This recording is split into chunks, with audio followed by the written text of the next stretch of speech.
Hello everyone, कैसे हो आप लोग? आई होप आप लोग सब सही होंगे और आपकी तैयारी भी सही चल रही होगी। तो मैंने ये जो क्वेश्चन है ये मैंने आपको इससे पहले वाले पार्ट में होमवर्क में दिया था। आप लोगों ने आई होप कर लिया होगा ये क्वेश्चन। तो मैं बताता हूँ आपको ये क्वेश्चन कैसे किया जाएगा। For a rectangular section the ratio of average shear stress and maximum share is. A option आपका 2/3, बी है आपका 3/2। यहाँ पे शेयर स्ट्रेस है, स्ट्रेस स्ट्रॉन्ग लिख दिया उसने। और सी है आपका 1/3 और डी है आपका 1/2। एक आयताकार काट में एक माध्य कर्तन एवं अधिकतम कर्तन प्रतिबल होगा, कितना होगा? पहले मैं आपको इस टाइप का जो दूसरा क्वेश्चन बनता है वो दिखाता हूँ आपको। जैसे कि आप देख सकते हैं इस टाइप का question, the ratio of maximum यहाँ पे पहले पूछ लिया आप यहाँ पे, और average shear stresses on the rectangular section कितना होता है। तो इस केस में होता है आपका सी 1.5 को लिख सकते हैं हम 3/2। और वहाँ पे पूछ लिया था आपका, यहाँ वहाँ पे एवरेज एंड मैक्सिमम पूछ रहा था। पहले एवरेज अपॉन मतलब एवरेज अपॉन मैक्सिमम के बारे में पूछ रहा था, वहाँ पे हो जाएगा आपको 2/3। देखते हैं 2/3 कौन सा ऑप्शन है वहाँ। तो यहाँ पे ए ऑप्शन इज राइट हो जाएगा 2/3। आई होप आपको समझ आ चुका होगा किस टाइप से क्या होता है। चलिए नेक्स्ट क्वेश्चन देखते हैं। नेक्स्ट क्वेश्चन है, ये आज का क्वेश्चन है, वो होमवर्क वाला क्वेश्चन था आप लोगों के लिए। यह web crippling generally occurs at the point where. A option है आपका डिफ्लेक्शन इज मैक्सिमम, बी है आपका shear force is maximum, C है कॉन्सेंट्रेटेड लोड एक्ट और डी है bending movement is maximum. Web crippling ऐसे बिंदु पर होती है जहां ए अधिकतम विस्थापन होता हो, बी है कर्तन बल अधिकतम हो, सी है संकेंद्रित भार लगने पर और डी है नमन आघूर्ण अधिकतम हो। तो इसका सही आंसर है वेव क्रिपलिंग हमारे यहाँ पे होती है C option, concentrated load act. अब किस टाइप से होता है वेव क्रिपलिंग वो दिखाता हूँ आपको। जैसे कि आप लोग देख सकते हैं, wave crippling is a common mode of failure experienced by wave element of thin wallet beam under concentrated load और रिएक्शन। देखिए, तो यहाँ पे वेव क्रिपलिंग हो रही है। वेव क्रिपलिंग मतलब ये इस पोर्शन को वेव भी कहते हैं और इसको फ्लैंज कहते हैं। आई होप आपको समझ आ चुका होगा किस टाइप से होता है। आपको ये कहीं पे भी कंफ्यूज हो तो आप कमेंट कर सकते हैं। नेक्स्ट क्वेश्चन है आज का दूसरा क्वेश्चन है ये, wave plate is called unstiffened if the ratio of killer depth to thickness is less than। A option आपका 35, बी है आपका 55, सी है 65 और डी है 85। वेव प्लेट दीर्घकारी कहलाती है यदि शुद्ध गहराई एवं मोटाई का अनुपात कम हो। तो इसका शुद्ध गहराई मतलब डी अपॉन थिकनेस का रेशियो कितना होना चाहिए? लेस देन होना चाहिए आपका 85 से। आई होप आपको समझ आ चुका होगा। आप लोग देख सकते हैं किस टाइप से होता है ये स्टीफंड और अनस्टीफंड किस टाइप से होता है। ये स्टीफंड है, ये अनस्टीफंड है। अनस्टीफंड इसलिए है कि इस टाइप यहाँ पे आपको इस टाइप सपोर्ट नहीं दिख रहा है, इस टाइप इस तरफ। आई होप आपको समझ आ चुका होगा। नेक्स्ट क्वेश्चन है, central deflection of simply supported steel beam of length L with A concentrated load P at centre is. A option आपका पी एल की पावर 4/48 ई आई, बी है आपका P L cube upon 48 E आई और सी है आपका P L square upon 80 आई और D है आपका P L square cube upon 80 आई। तो इसका सही आंसर यहाँ पे होगा, एक बार हिंदी में पढ़ लेता हूँ मैं। साधारण साधारण स्टील बीम जिसकी लंबाई एल एवं संकेंद्रित भार पी है, केंद्रीय विस्थापन होगा, केंद्रीय विस्थापन देखिए कितना होगा। देखिए इसका सही आंसर है आपका B, P L cube upon 48 E आई।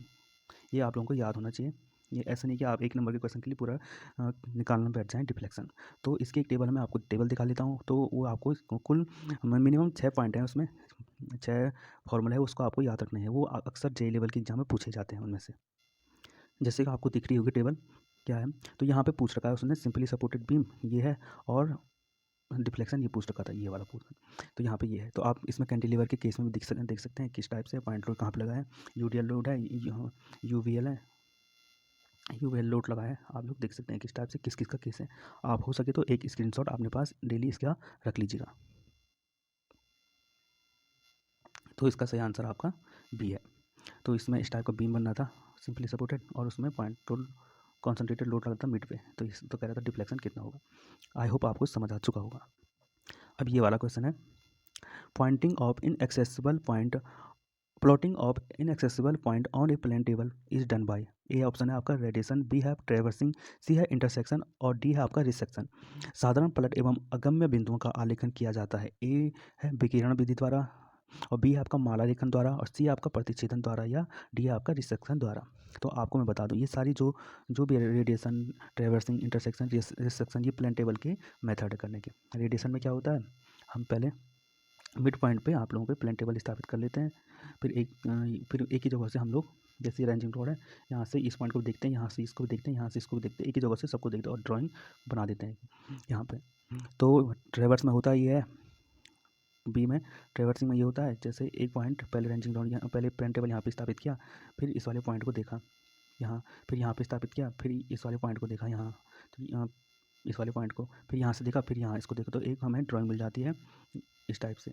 तो यह है कि हम ट्रेवर्स में प्लेन टेबल को हर पॉइंट पे स्थापित करते हैं, तो वो ट्रेवर्सिंग हो गया। इंटरसेक्शन में क्या होता है, इंटरसेक्शन में आपका जैसे कोई पॉइंट ये है, कोई पॉइंट ए है ये, और ये बी है पॉइंट, तो आपको जैसे यहाँ पे एक सी पॉइंट है, सी पॉइंट पर रख के हमने प्लेन टेबल ये वाला पॉइंट भी देखा, ये भी पॉइंट देखा, तो हमें इस टाइप की ड्राइंग मिल गई। फिर हम यहाँ पे कोई पॉइंट डी है, डी पे स्थापित करके हमने फिर से ये भी देखा और ये भी देखा, तो यहाँ से हमें ड्राइंग कंप्लीट मिल जाएगी, क्रॉस सेक्शन मिल जाता है यहाँ पे ड्राइंग का, तो हमें एक लगभग इस टाइप की ड्राइंग मिल जाती है। तो इसको कहते हैं इंटरसेक्शन, मतलब इंटरसेक्शन एक कर रहे हैं लाइन है इसमें, तो इस मेथड को इंटरसेक्शन कहते हैं। रिसेक्शन जो मेथड होता है वो इसलिए यूज़ किया जाता है कि जैसे कोई ड्राइंग है, ड्राइंग में कुछ पॉइंट हमारे मिस हो गए हैं, लेना भूल गए या मिट गए हैं, तो दोबारा चेक करने के लिए कि रिसेक्शन के दो मेथड हैं, 2 पॉइंट प्रॉब्लम और 3 पॉइंट प्रॉब्लम के रूप में आते हैं। आई होप आपको समझ आ चुका होगा। तो यहाँ पे है कि अगम्य बिंदुओं पर जहाँ नहीं जा सकते तो किस मेथड का यूज़ करेंगे, तो यहाँ पर हो गया आपका सी प्रतिच्छेदन, सी हो गया आपका इंटरसेक्शन। आई होप आपको समझ आ चुका होगा। अभी तक आप लोगों ने चैनल को सब्सक्राइब नहीं किया तो प्लीज़ अभी सब्सक्राइब कर लीजिएगा। मैं दो सेकंड वेट कर लेता हूँ, और लाइक भी कर लीजिएगा, क्योंकि लाइक करने से हमें मोटिवेशन मिलेगा कि आप लोगों को समझ आ चुका है। और कहीं पे आपको समझ नहीं आ रहा है तो आप हमें कमेंट कर सकते हैं। प्लेन टेबल आपको दिख रहा होगा किस टाइप से करते हैं। अब नेक्स्ट क्वेश्चन है यहाँ पे, the whole circle bearing of line is 270 degree, it's reduced bearing is. A है आपका नॉर्थ 90 डिग्री वेस्ट, बी है आपका 90 डिग्री वेस्ट, सी है आपका साउथ 90 डिग्री वेस्ट, डी है वेस्ट 90 डिग्री। किसी रेखा का पूर्ण वृत्त दिक्मान 270 डिग्री है, उसका सम्मानित दिक्मान होगा। देख लीजिए, पहले तो इसको बिना रटे हुए आपको ये बनाना चाहिए, नॉर्थ साउथ ईस्ट वेस्ट। अब देखिए 270 आएगा, नॉर्थ से लेते हैं, होल सर्किल वेयरिंग में ये 270 हो गया। अब कह रहा है हाँ रिड्यूज वेयरिंग में हो रहा है, एक यहाँ बनना है, ये एंगल यहाँ बनेगा, तो ये हो जाएगा आपका साउथ 90 डिग्री वेस्ट। कौन सा ऑप्शन है, सी ऑप्शन इज राइट हो जाएगा। अब मैं बता दूँ, आप लोगों को लग रहा हो कि नॉर्थ 90 डिग्री वेस्ट भी तो लिख सकते थे, तो ये क्यों नहीं आएगा, क्योंकि हम एंगल नॉर्थ से मापते हैं, और यहाँ से ये तो नज़दीक पड़ रहा था, पर ये कि 270 है, समझ रहे हो, तो यहाँ यहीं से लेकर आ गया ना एंगल, या 271 होता तो ये यहाँ आ जाता, तब ये वाले चतुर्थांश में आता, ये वाले कोऑर्डिनेट में आता, तो आप यहाँ का लेते हैं, मतलब नॉर्थ से मेजर करते हैं, पर ये है कि 270 है, तो 270 तक आप साउथ से ही मेजर करेंगे, तो साउथ 90 डिग्री वेस्ट आ जाएगा, सी ऑप्शन इज राइट आ जाएगा। आई होप आपको समझ आ चुका होगा। यदि आपको कहीं पे डाउट होता है तो आप कमेंट कर सकते हैं। नेक्स्ट क्वेश्चन है, stadia tacheometry was discovered by James Watt in the year. देखिए, जेम्स वाट द्वारा स्टेडिया टैकोमेट्री की खोज किस वर्ष में की गई थी, 1570 में, 1670 में, 1770 में या 1870 में। तो इसका सही आंसर है आपका 1770 में, 770 में की गई थी।